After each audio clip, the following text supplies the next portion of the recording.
In this episode, Haunted Castle in Castle Resort.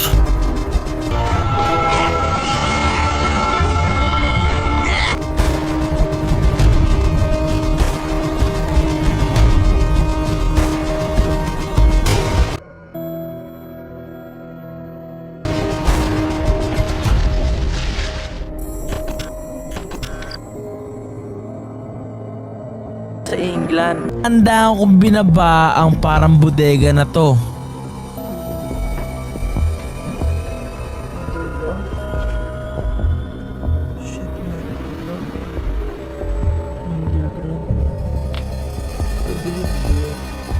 Medyo nakakatakot kasi baka may nagtatagong ahas sa loob nito.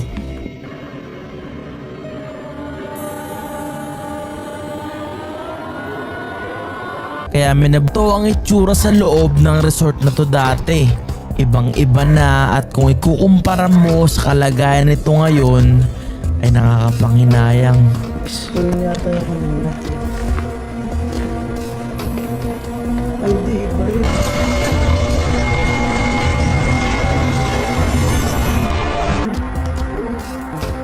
Parang dungeon, no?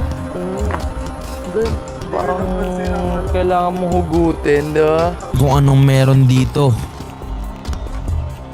Meron ditong pinto, mga lumang upuan at chandelier na gawa sa Hindi tayo pwede dito kasi nyo ay sira-sira na talaga at unti-unti na rin kinakain ng mga ligaw na damo, puno at halaman ang lugar na to. Ibang iba sa itsura nito dati. At naisip ko, ano kayang mararamdaman nila pag nakita nilang ganito na ang lugar na ito ngayon. ito.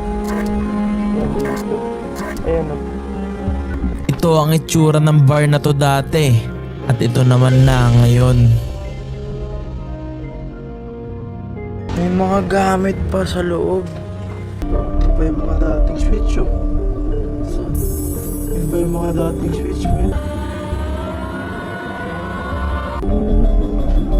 Tungo tong hagdan na to.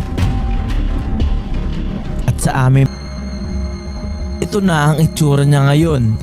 At ito naman ang itsura dati nung napapangalagaan pa. So guys, nandito kami sa taas wherein ito yung... May kama pa.